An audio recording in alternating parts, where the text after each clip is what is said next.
जय हिंद दोस्तों। स्टार्ट करने वाले हैं आज न्यूक्लियर पावर प्लांट। तो चैप्टर जो मेरा चल रहा था उत्पादन का, जनरेशन का, इसमें हमने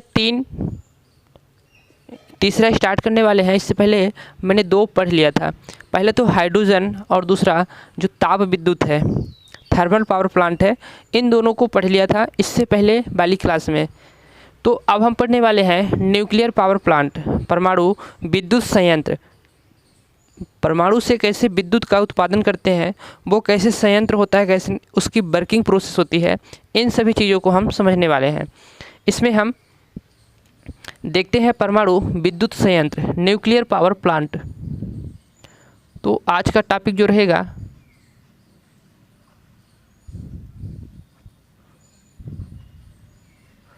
न्यूक्लियर पावर प्लांट। तो परमाणु विद्युत संयंत्र। तो परमाणु से विद्युत का कैसे उत्पादन करेंगे, उन सभी चीज़ों को हम समझते हैं। तो परमाणु से विद्युत का उत्पादन करने के लिए आपको पता है कि इसमें क्या चाहिए, परमाणु चाहिए। जो हमारा परमाणु के रूप में हमारा हो सकता है यूरेनियम हो सकता है, और थोरियम हो सकता है, प्लूटोनियम हो सकता है। इन सभी चीज़ों के माध्यम से हम यहाँ पास बिजली का उत्पादन करेंगे। तो पहले इसको हम ब्लॉक डायग्राम को बनाते हैं और ब्लॉक डायग्राम को समझते हैं, फिर इसकी हम धीरे धीरे पूरी प्रोसेस को समझाते हैं। तो आप देखिए कैसे हम ब्लॉक डायग्राम को बनाते हैं। इसमें सबसे पहले हमको क्या लेना होगा, ये हमको परमाणु रिएक्टर लेना होगा। एक यहाँ पास मैंने ले लिया, इसको हम दूसरे कलर से बनाए हैं।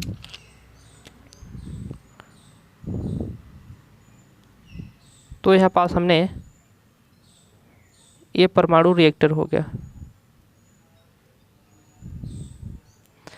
इसके बाद हम बनाते हैं यहाँ पास, जिसमें हम क्या करेंगे, जल को गर्म करेंगे।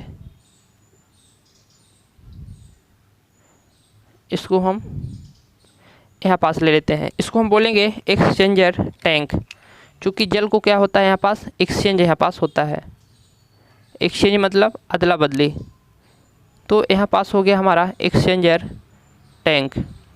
अब हम जल को क्या करेंगे, अदला बदली करेंगे। तो किसी हम ट्यूब के माध्यम से करेंगे। तो यहाँ पास दूसरी चीज़ तो हमको परमाणु लेना होता है। तो परमाणु को हम यहाँ पास बनाते हैं।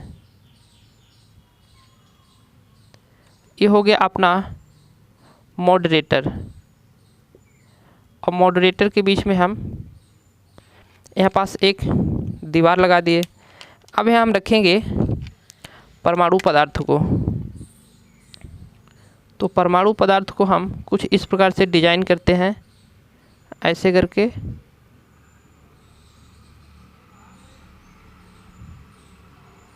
ये हो गया हमारा परमाणु पदार्थ। परमाणु पदार्थ हो गया। अब हम बनाते हैं कि पानी को हम कैसे यहाँ पास एक्सचेंजर टैंक में ले जाएंगे। तो उसको हमको बनाना होगा। तो फिर हम पानी को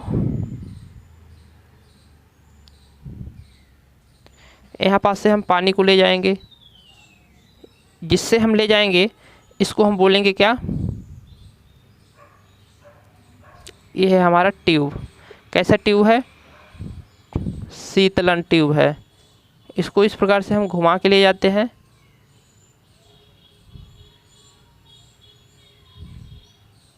और यहाँ से फिर से इसको हम एक बाल्ब को यहाँ पास लगाते हैं और यहाँ मिला देते हैं। ठीक इसी प्रकार से ट्यूब हम बना रहे हैं। तो इसको हम कुछ इस प्रकार से डिजाइन देंगे।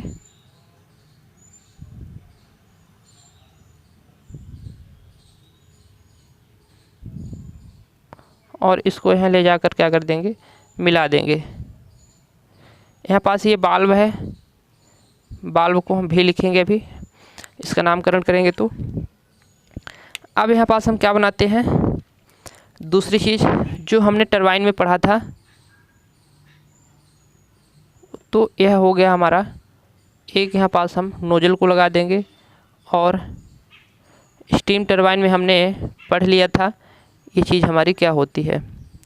इसके बाद हम अल्टरनेटर को लगाएंगे यहाँ पास कपल्ड करके, कपल्ड कर लिया, स्टीम टरबाइन है और यहाँ पास हो गया हमारा अल्टरनेटर और ये लग गया हमारा अल्टरनेटर। तो कौन सा अल्टरनेटर? 3 फेज अल्टरनेटर लग गया। ओके, ये अल्टरनेटर हो गया। और इससे पहले हम बनाए थे यहाँ पास कुछ, पिछले डायग्राम आपको याद होगा जो हमने थर्मल का बनाया था, तो इस प्रकार से उसको कुछ हम डिज़ाइन किए थे। तो यहाँ पास क्या मैंने डिज़ाइन किया था, ये वाटर टावर था, याद आ रहा? वाटर टावर था। ओके, और इसको हमने यहाँ पास से ऐसे जोड़ दिया था। अब इसको करना है हमको नामकरण करना है। एक चीज़ हमारा यहाँ पास रह गया जिसको हम बोलेंगे यहाँ पास कंट्रोल रॉड।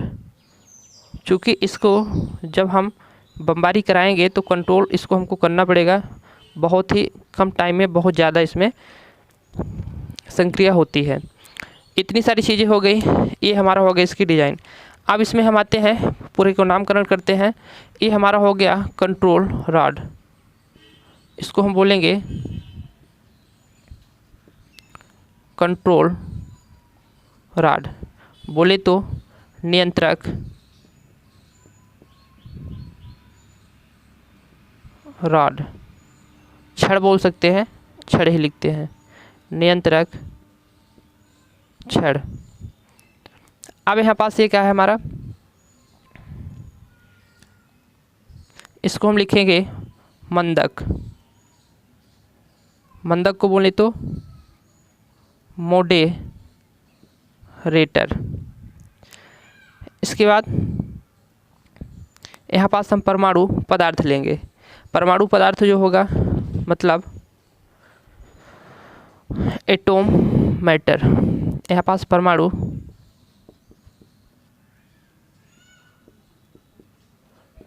पदार्थ हो गया। और ये क्या है, परमाणु रिएक्टर है, परमाणु, इसको बोलेंगे परमाणु रिएक्टर। परमाणु रिएक्टर हो गया। ये हो गया हमारा बाल्ब, और इसको हम बोलेंगे शीतलन, शीतलन को बोले तो कूलिंग। ओके, और ये वाला हमारा, सॉरी, इसको शीतलन बोलेंगे, ये शीतलन हो गया। और इसको बोलेंगे एक्सचेंजर टैंक, इसको बोलेंगे एक्सचेंजर टैंक। और यहाँ पास हमारा हो गया नोजल, स्टीम टरबाइन है, ये है स्टीम टरबाइन,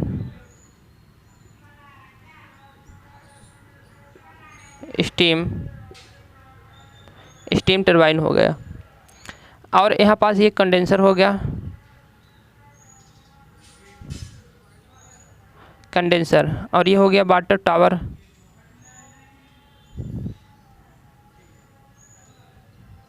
वाटर टावर, इसकी दिशा कुछ इस प्रकार से है। और ये हो गया 3 फेज अल्टरनेटर, तो अल्टरनेटर हो गया। तो यहाँ पास जो अल्टरनेटर हो गया हमारा, जिसको हम बोलेंगे प्रत्यावर्तक। पूरी सारी चीज़ें हो गई। अब इसको हमको क्या करना है, समझना है। तो स्टार्ट करते हैं। ब्लॉक डायग्राम मेरा बन गया है, अब इसको समझने के लिए हम रेडी हो जाते हैं। तो सबसे पहले हम क्या करते हैं, इसमें यहाँ पास हम रिएक्टर जो है हमारी, ये पूरा रिएक्टर है। यहाँ पास हम परमाणु का क्या करते हैं, विखंडन करते हैं। परमाणु का विखंडन करने के बाद क्या होगा, यहाँ पास परमाणु का विखंडन होगा तो अत्यधिक मात्रा में ऊष्मा उत्पन्न होगी।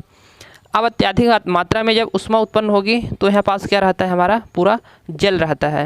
यहाँ पास हमारा जल रहता है, तो ये हो गया हमारा जल।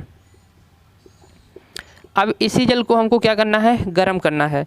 तो इस जल को गर्म करने के लिए यहाँ बहुत ज़्यादा मात्रा में क्या उत्पन्न हो गई है,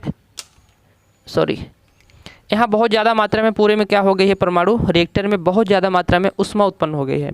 तो इस ऊष्मा उत्पन्न हो गई तो इसको हमको यहाँ पास लाना होगा। तो इसके अंदर हम कुछ पदार्थ को ले लेंगे, वो जो हमारे लिक्विड फॉर्म में रहेगा। तो इस पदार्थ को हम लेकर क्या करेंगे, यहाँ से गुजारेंगे।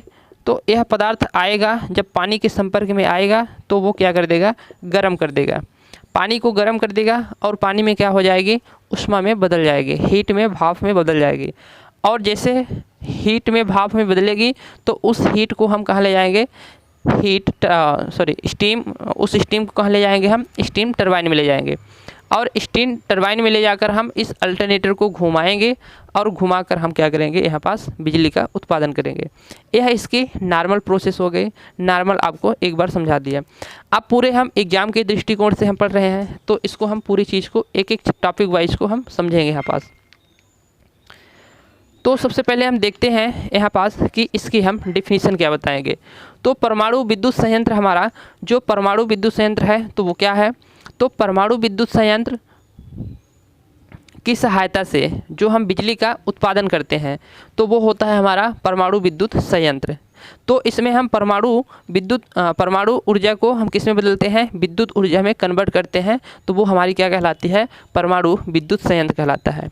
अब ये आपको पता है कि यह जो पूरा संयंत्र है तो किस पर डिपेंड करता है, यह पूरा संयंत्र जो चलने की इसमें प्रोसेस होती है वो आपका परमाणु से चलता है।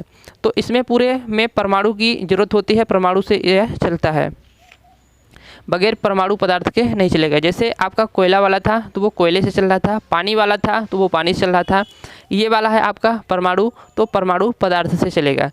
तो इसमें अब हम समझते हैं, सबसे पहले इस परमाणु रिएक्टर को समझते हैं। तो यह जो दीवारें होती हैं, इसमें परमाणु रिएक्टर की ये जो दीवारें होती हैं तो आपकी सीमेंट से बनी होगी, कंक्रीट से बनी होगी, स्टील से बनी होगी, लेड से बनी होगी, कैडमियम से बनी होगी। तो इन सारे चीज़ों को मिक्स करके हम यहाँ पास क्या बनाते हैं, इसकी दीवार को बनाते हैं। अब इतनी सारी चीज़ों को मिलाकर हमको बनाने की क्या ज़रूरत हुई, तो इसकी जो दीवार की मोटाई है वो काफ़ी मोटी होती है, बहुत ज़्यादा मोटी होती है। क्यों? क्योंकि इससे निकलने वाले रेडिएशन हमको प्रभावित कर सकते हैं और बहुत सारे वातावरण में जाकर वो वातावरण को प्रदूषित, पॉल्यूशन उसमें फैला सकते हैं, तो प्रभावित करेंगे, इफेक्टिव कर देंगे। इसीलिए उससे जो हमारा रेडिएशन है, विकिरण है, उसको रोकने के लिए हम इसकी दीवारों को मोटी बनाते हैं तथा बहुत ही मजबूत बनाते हैं। चूँकि इसको कितना आप सोच सकते हैं कि जब यूरेनियम का विखंडन होता होगा तो इसको कितनी सारी ऊष्मा उत्पन्न का सामना करना पड़ता है, तो इस पूरे ऊष्मा को सहन करने के लिए इस दीवार को ही सामने आना पड़ता है। तो इस दीवार को हम ज़्यादा मोटी बनाते हैं। तो आपको बता दें कि इसमें क्या क्या मिक्स करते हैं हम। तो यहाँ पास जो दीवार को बनाते हैं, तो दीवार को बनाने के लिए हम यहाँ पास कंक्रीट लेते हैं। दीवार को बनाने के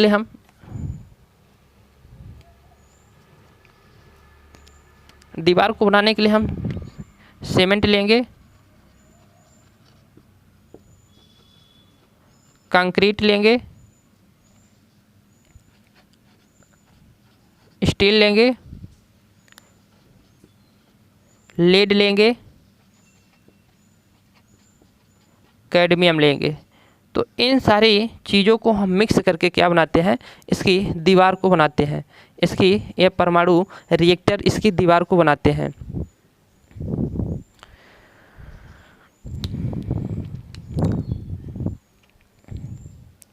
ठीक है, ये हो गई हमारी दीवार।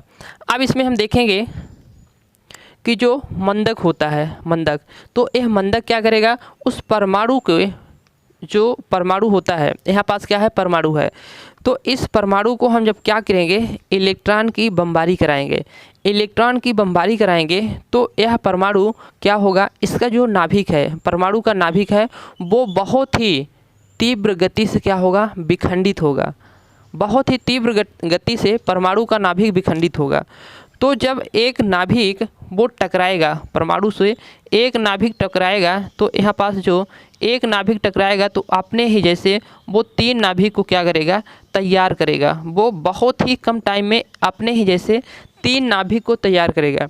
अब यह 3 नाभिक अपने ही जैसे और 3 नाभिक को तैयार करेंगे, अपने ही जैसे और 3 नाभिक को तैयार करेंगे। ए भी तैयार करेगा, ए भी तैयार करेगा। अब ये 3 नाभिक फिर से तैयार करेगा, ये भी 3 नाभिक फिर से तैयार करेगा। तो यह प्रक्रिया चलती रहती है। तो इस प्रक्रिया को चयन प्रक्रिया कहते हैं। चयन, जैसे चयन होता है ना साइकिल में, एक दूसरे के चलते रहते हैं कंटिन्यू, तो उसी प्रकार से यह प्रक्रिया क्या चलती रहती है, चयन प्रक्रिया की तरह यह चलती रहती है। अब इसमें हम क्या किए, परमाणु पर न्यूट्रॉन की बमबारी कराकर इसको हमने क्या कर दिया, विखंडित कर दिया। तो इसको हम कहेंगे कि आपसे 2 ऑप्शन में पूछा जाता है कि जो परमाणु विद्युत संयंत्र होता है तो यह नाभिक विखंडन प्रकार करता है या फिर नाभिक संलयन प्रकार करता है। तो आप क्या बताएंगे, यहाँ पास हमने क्या कराया, न्यूट्रॉन की बमबारी कराकर परमाणु पर नाभिक को क्या किया, विखंडित किया। तो यह नाभिकीय विखंडन पर कार्य करता है। तो फिर नाभिक संलयन पर, जैसे सूर्य वगैरह हो गए, ये नाभिक संलयन पर कार्य करेगा। तो यहाँ पास नाभिक विखंडन पर ये हमारा परमाणु संयंत्र काम करता है। ठीक है, अब इसको क्या किए, बहुत ही तीव्र गति से हम इसको विखंडित कर दिए। अब इसको तीव्र गति से विखंडित कर दिए तो इसको हमको चाहिए कि इसको कुछ हम रोकने की हमको ज़रूरत पड़ेगी। जैसे वहाँ लोड जैसे डिमांड रहेगा उस तरीके से हम यहाँ पास उसको खर्च करेंगे, परमाणु को खर्च करेंगे। ऐसा हो गया कि वहाँ लोड की कोई ज़रूरत ही नहीं है, लोड उपभोक्ता लोग यूज ही नहीं कर रहे हैं और यहाँ से हम क्या कर रहे हैं, परमाणु का एकदम बमबारी करा रहे हैं, भरपूर करा रहे हैं, कोई वहाँ लेने देने वाला है नहीं। तो इस कंडीशन में हमको क्या करना पड़ता है, उसको कंट्रोल करके रखना होता है, उसको कंट्रोल करके रखना होगा। तो फिर हम कंट्रोल डाट का वहाँ यूज करेंगे। लेकिन उससे पहले हम समझते हैं कि यहाँ पास जो मंदक होता है, मॉडरेटर होता है। तो ये मॉडरेटर परमाणु, ये जो हमारा हरा हरा दिख रहा है, ये हमारा क्या है, परमाणु पदार्थ है। परमाणु पदार्थ के रूप में हम यूरेनियम को ले सकते हैं।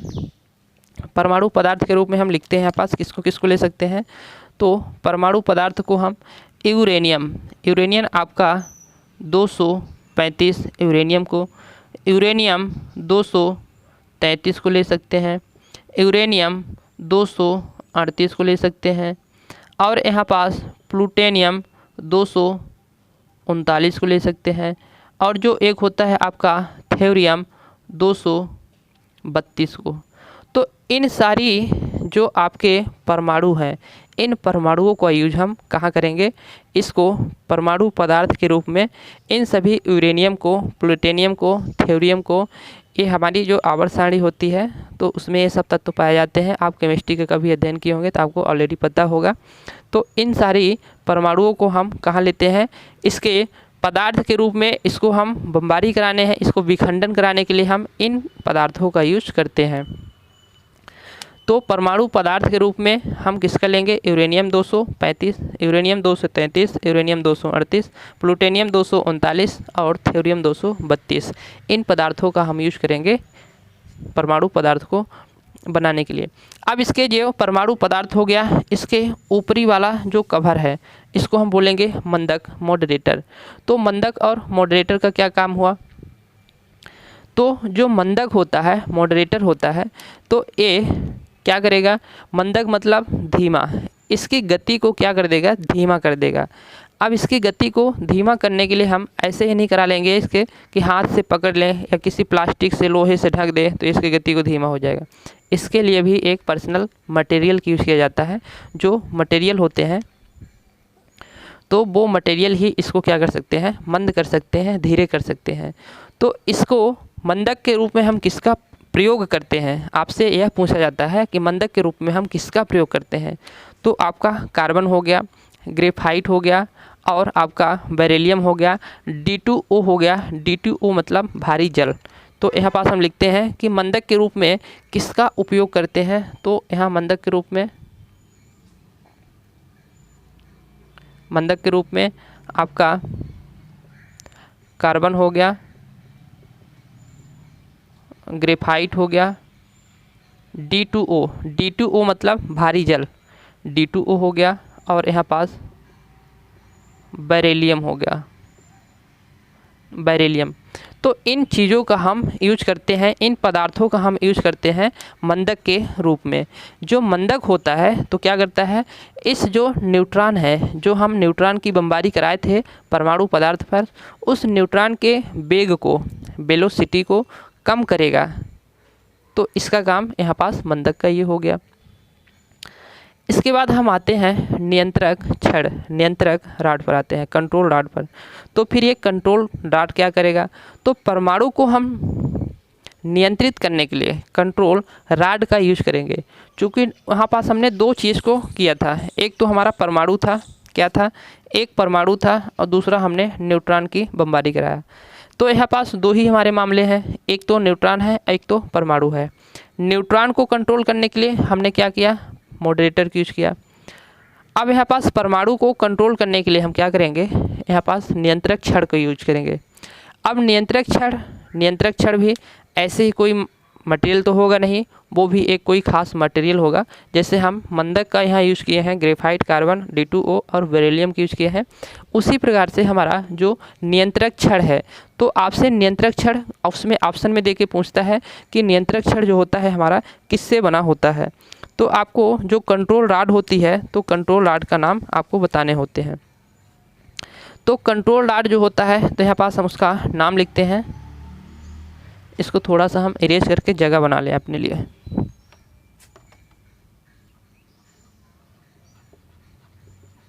कंट्रोल रॉड, तो कंट्रोल रॉड के लिए हम यहाँ पास यूज करेंगे,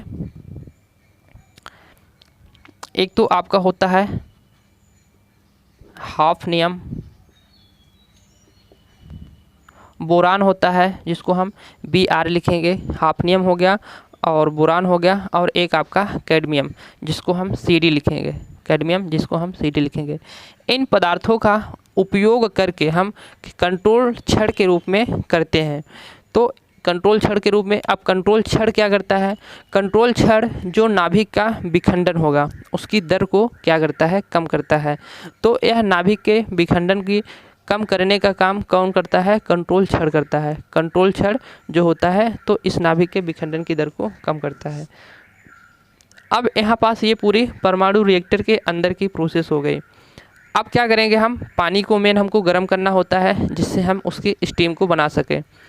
तो यहाँ पास हम क्या करेंगे, एक ट्यूब को ले लिए जिसको हम शीतलन कूलिंग बोले।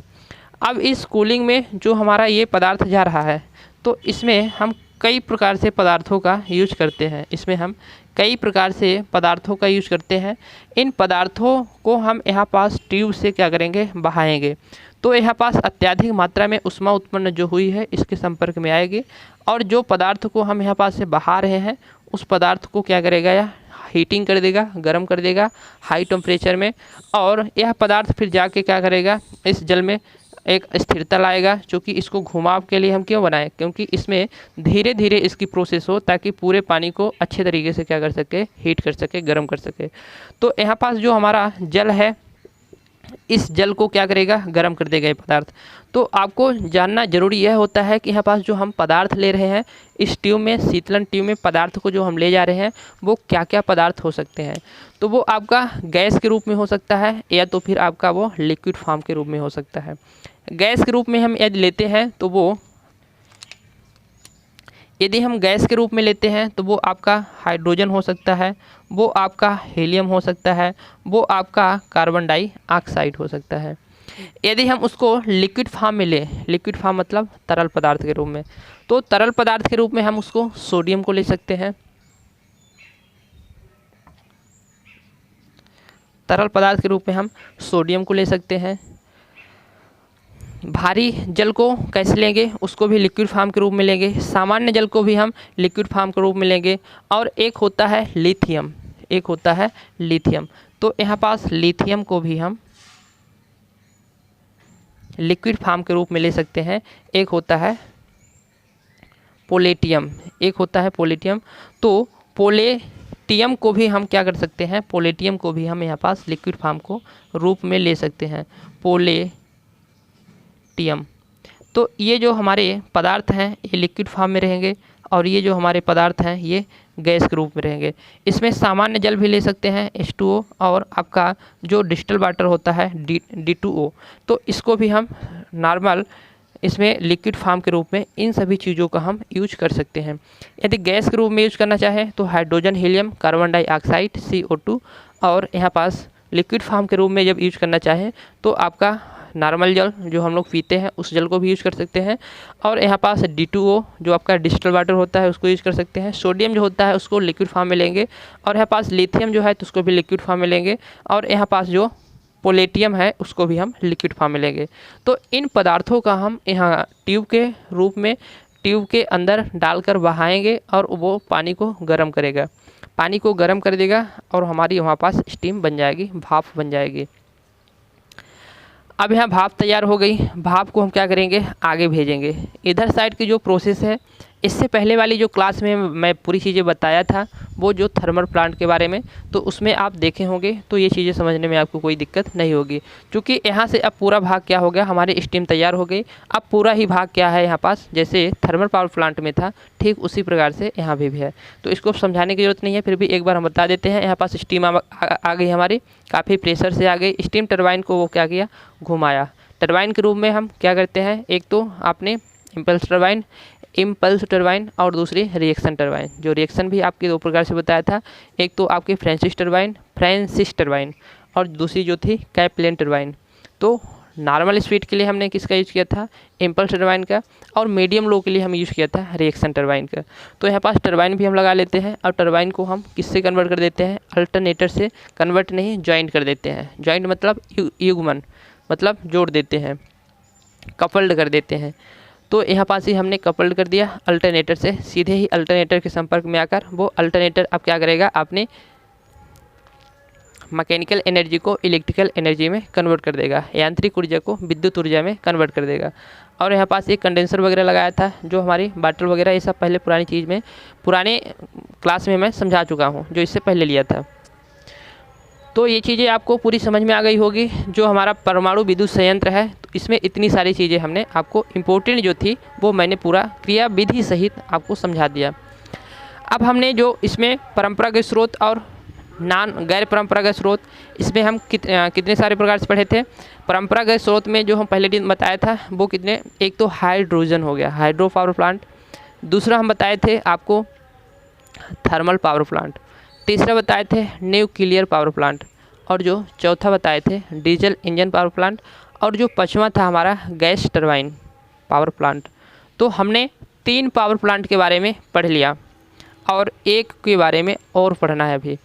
तो इसमें अब आपकी जो सामान्य बातें हैं, जो आपको परमाणु विद्युत संयंत्र के बारे में जो सामान्य बातें हैं उसको अब समझते हैं। इसकी एफिशिएंसी वगैरह बहुत सारी चीज़ें हैं, तो उसको हम लाइन अप कर देते हैं। इन सभी चीज़ों की PDF आपको लवकुश प्रजापति ऑफिशियल टेलीग्राम में अवेलेबल है, वहाँ से आप परचेज कर सकते हैं, बिल्कुल फ्री ऑफ कास्ट है। तो चलिए समझते हैं कि इसकी एफिशिएंसी वगैरह और इसमें बहुत सारी चीज़ें हैं, तो उसके बारे में हम देखते हैं।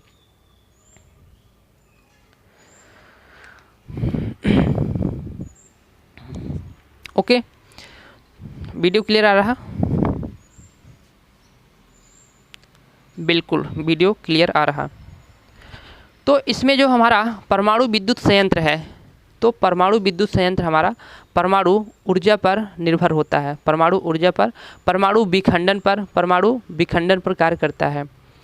तो हमारा जो पावर प्लांट है ये वाला परमाणु विद्युत संयंत्र परमाणु विखंडन पर कार्य करता है। अब इसमें जो हम परिचालन के लिए है, इसको रनिंग करने के लिए है, तो हम किसका यूज़ करते हैं, इसमें हम परमाणु का यूज़ करते हैं। इसकी जो आपकी प्रारंभिक कास्ट होती है, प्रारंभिक लागत राशि होती है, वो आपका हाइड्रो पावर प्लांट से क्या होती है, अधिक होती है, हाइड्रो पावर प्लांट से अधिक होती है, परंतु थर्मल पावर प्लांट से कम होती है।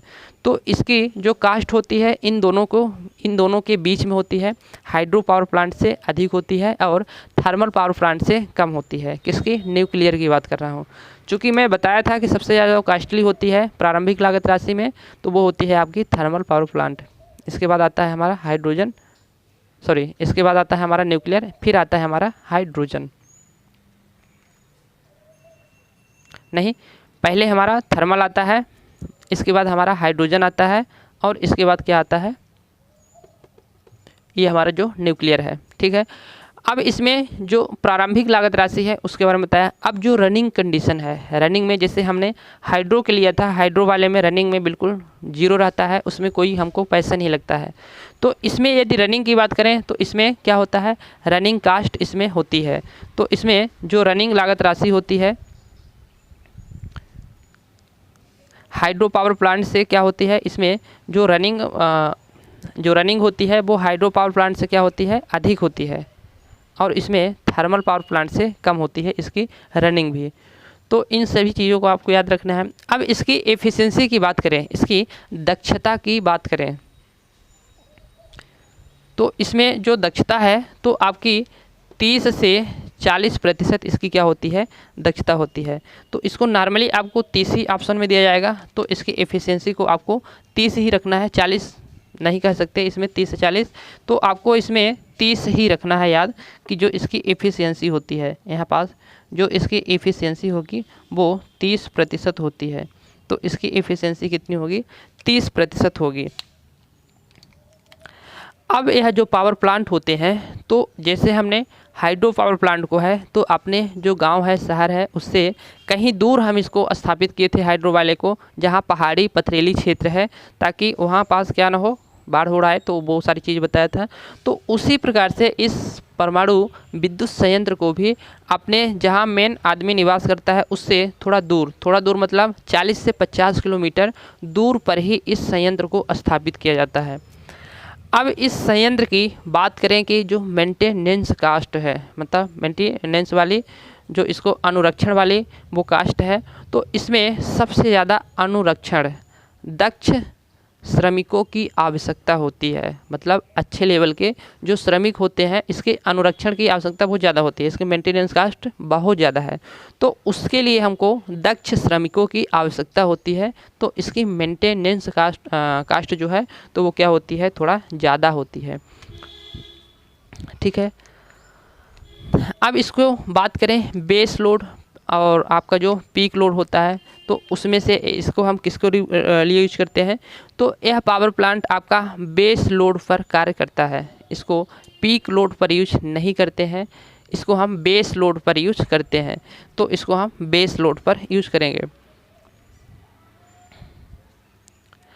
अब इसके जो हमारे एस हैं, जो इसके हम परमाणु को जलाएंगे, इसके जो कचरे होंगे, राख होंगे, तो उसको हम क्या करेंगे, तो उसको हम एकत्रित करके उसको हम, चूँकि उससे विकिरण हो सकता है इसीलिए हमने दूर लगा के रखा, 40-50 किलोमीटर दूर लगा के रखा, चूँकि इसमें से रेडिएशन हो सकते हैं, प्रभावित करते हैं।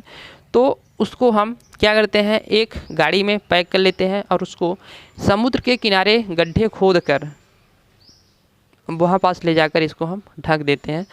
तो इसकी जो डस्ट है, राख है, तो उसको हम ले जाके समुद्र के किनारे गड्ढों में ले जाकर इसको हम रख देते हैं, ढक देते हैं। तो इसमें इन सारी चीज़ों को आपको ध्यान रखना था, याद रखना था, ये जो एक एक लाइन की बातें थी। अब इसमें हम इसको यहीं पास स्थगित करते हैं। यहाँ से हो गया हमारा ये परमाणु संयंत्र समाप्त। अब जो हम चौथा नंबर पढ़ने वाले हैं, गैस को पढ़े नहीं, पहले डीजल को पढ़ लेते हैं, फिर हम 5वें नंबर में गैस को पढ़ लेते हैं। तो डीजल पावर प्लांट का जो संयंत्र होता है, अब हम डीजल को पढ़ने वाले हैं कि डीजल से जो पावर प्लांट का संयंत्र होता है डीजल वाला, उसको हम कैसे स्थापित करते हैं, उसमें क्या क्या चीज़ें होती है। इन सभी चीज़ों को आपने नोट कर लिया होगा, या तो फिर आप स्क्रीनशॉट ले सकते हैं अभी फ़िलहाल के लिए लेना चाहें तो, अदरवाइज़ आपके लिए अवेलेबल रहेगा टेलीग्राम में। So thanks. तो अब इसके लिए आपको पूरी चीज़ समझ में आ गई होगी। अब हम न्यूक्लियर के बाद चलते हैं डीजल पावर प्लांट में। डीजल पावर प्लांट, इससे क्या है ना, इस चैप्टर से क्वेश्चन बनते हैं, ऐसा नहीं है कि नहीं बनते हैं। कोई भी आपका एग्जाम हो, डीआरडीओ हो, रेलवे हो, इसरो हो, और आपका यूपीपीसीएल हो, यूपीपीसीएल TG2, और आपका NPCCL हो। हाँ, आपको क्या पता है कि जो न्यूक्लियर पावर प्लांट है वो अपने भारत में सबसे पहले कहाँ स्थापित हुआ था? तो ये तारापुर महाराष्ट्र में इसकी सबसे पहले स्थापना हुई थी न्यूक्लियर पावर प्लांट की।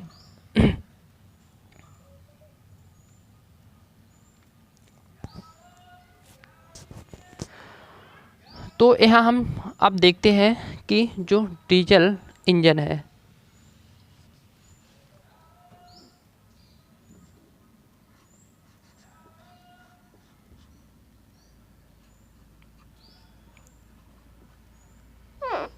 डीजल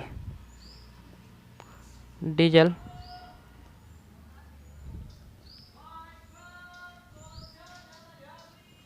विद्युत संयंत्र, डीजल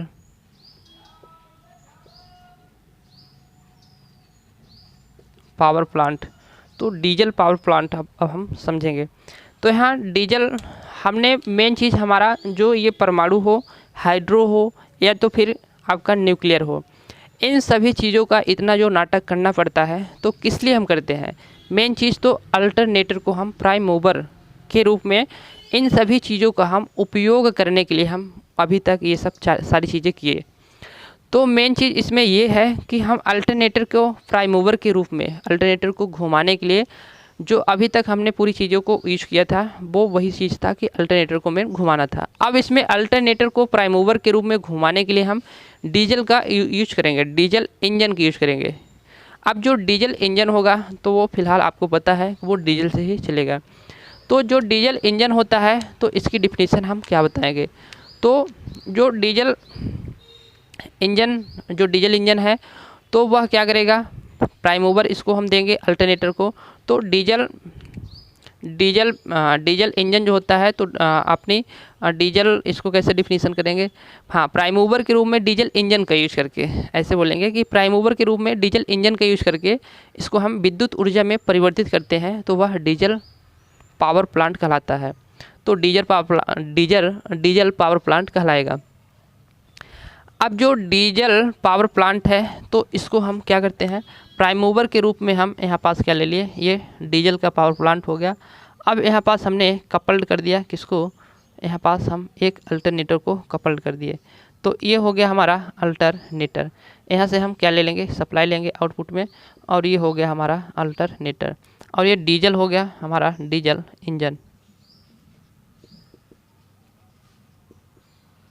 इंजन हो गया।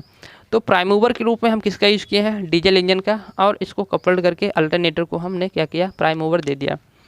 अब जो डीजल इंजन होता है इसकी प्रारंभिक लागत की बात करें, इसमें डायग्राम कोई खास नहीं है, बस आपको डायग्राम तो आप देखे होंगे हर जगह। डीजल इंजन की यूज़ कहाँ करते हैं हम? जहाँ ज़्यादा इसकी वाटेज वगैरह भी नहीं होती है ना। तो इसमें जो डीजल इंजन होता है तो इसकी जो प्रारंभिक लागत राशि होती है वो क्या होती है? प्रारंभिक लागत राशि होती है जो वो कम होती है, ज़्यादा महंगा नहीं आता है, परंतु जो अभी तक संयंत्र पड़े हैं उन सभी संयंत्रों से सस्ता ही रहता है। तो इसकी जो प्रारंभिक लागत राशि है उसको हम क्या कहेंगे कि प्रारंभिक लागत राशि कम रहती है। प्रारंभिक लागत राशि क्या रहती है? कम रहती है। लेकिन इसकी रनिंग लागत राशि जो है, रनिंग परिचालन की जो राशि है, धनराशि है, वो क्या होती है? सबसे हाई होती है, वेरी हाई होती है। तो इसमें जो रनिंग कंडीशन की रनिंग मतलब परिचालन की जो होती है तो वो होती है सबसे, परिचालन की जो लागत राशि होती है वो होती है सबसे अधिक होती है। क्या होती है? अभी तक जो हमने पढ़ा उससे उन सभी से अधिक होती है। क्योंकि आपको पता है डीजल पेट्रोल का जो रेट है वो काफ़ी महंगा है, उसकी प्राइस क्या है? काफ़ी ज़्यादा है। तो उसको हम यदि थोड़ा थोड़ा भी यूज़ करें तो इसकी एफिशिएंसी भी इतनी ज़्यादा नहीं होती कि चलो भाई हमको जो जितना चाहिए, जितना हम वितरित करेंगे पता चले उससे ज़्यादा हमारा यहाँ कंज्यूम हो रहा है। इसको इमरजेंसी टाइम में यूज़ करते हैं डीजल इंजन का जो है, तो इमरजेंसी के टाइम यूज़ करेंगे। जैसे आपने देखा होगा डीजल इंजन को कि कोई बैंक हो गया या बड़ी बिल्डिंग हो गई कंपनी में, तो वहाँ पास एनर्जी की जो सप्लाई वो चली जाती है तो उसको पीक लोड में यूज़ करने के लिए, पीक लोड में मतलब अचानक हम उसको अधिक भार पर यूज़ करने के लिए हम क्या करेंगे? यहाँ पास डीजल इंजन की यूज़ करेंगे, मतलब इमरजेंसी के टाइम में। ये हमारा रेगुलर के लिए नहीं रहता कि इससे हम उत्पादन करके दूर दूर तक ट्रांसमिट करें बिजली का, इसके लिए यूज नहीं किया जाता। इमरजेंसी के टाइम में इसको हम यूज़ करते हैं। तो इसकी रनिंग कंडीशन क्या होती है? इसकी रनिंग कंडीशन हाई होती है। अब इसकी दक्षता की बात करें कि कितनी इसकी दक्षता होती है, तो इसकी दक्षता आपकी 35% होती है।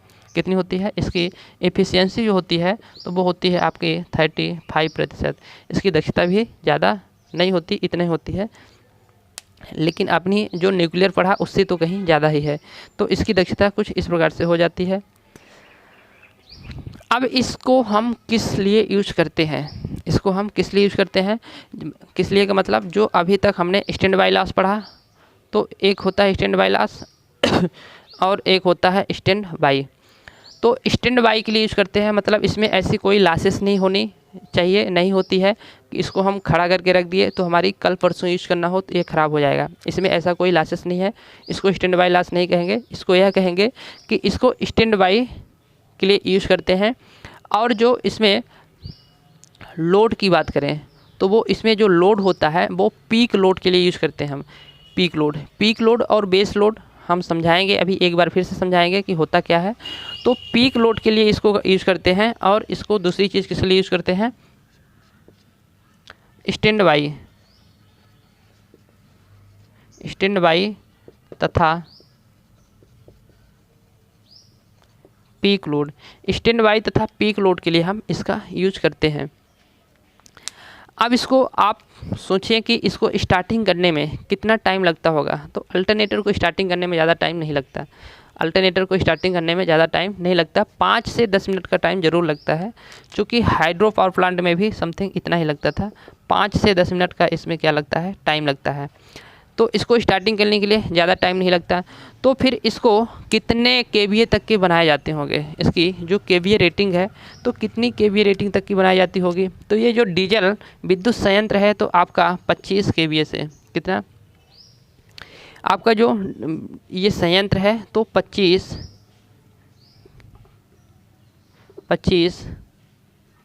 केवीए से, आपका 25 केवीए से 5 MVA तक। तो इसकी जो बनाने की क्षमता है, इसको जो डिज़ाइन करते हैं तो 25 केवीए से 5 MVA तक की इसको हम बनाते हैं। अब यह जो होता है तो कितनी बिजली का मतलब कितने वोल्ट तक ये वोल्टेज को निर्माण करता होगा। तो यह इसकी वोल्टेज की बात करें तो आपका 440 वोल्ट से 2200 वोल्ट तक यह वोल्टेज का क्या करता है, निर्माण करता है। एक चीज़ आपको जानना यह ज़रूरी है कि इसमें जो हमने अल्टरनेटर यूज़ किया है तो अल्टरनेटर का जो रोटर होगा वो किस प्रकार से रोटर होगा, वो सैलिएंट पोल टाइप का रोटर होगा, सैलिएंट पोल टाइप का रोटर होगा।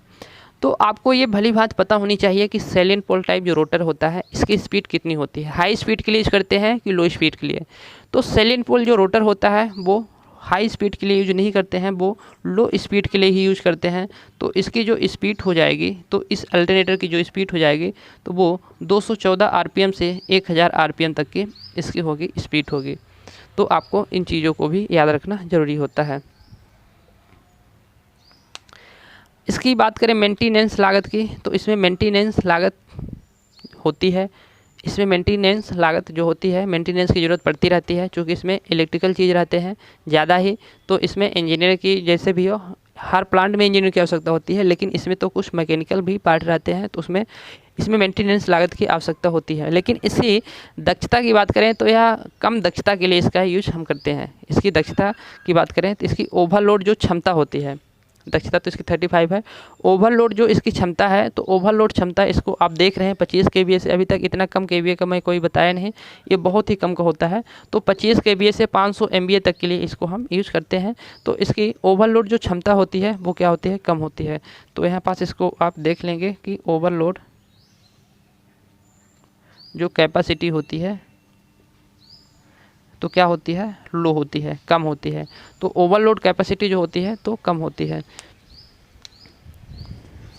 इसमें लगभग पूरी चीज़ें मैंने आपके सामने रख दिया। अब इसमें आप देख सकते हैं कि डीजल विद्युत संयंत्र जो होता है तो इसमें ये सारी चीज़ें आपको देखने को मिलती है।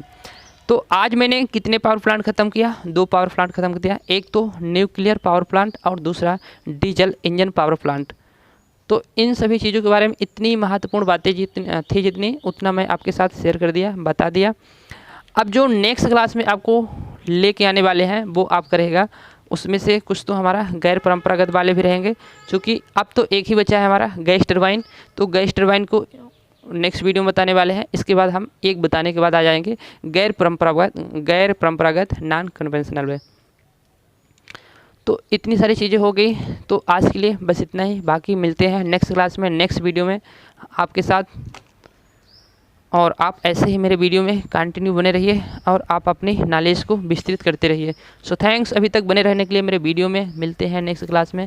आप अपना ख्याल रखें, बड़ों का सम्मान करें और आप अपने जीवन में मंगलमय की यात्रा करें, मेरी यही कामना है। सो थैंक्स, मिलते हैं, बाय बाय।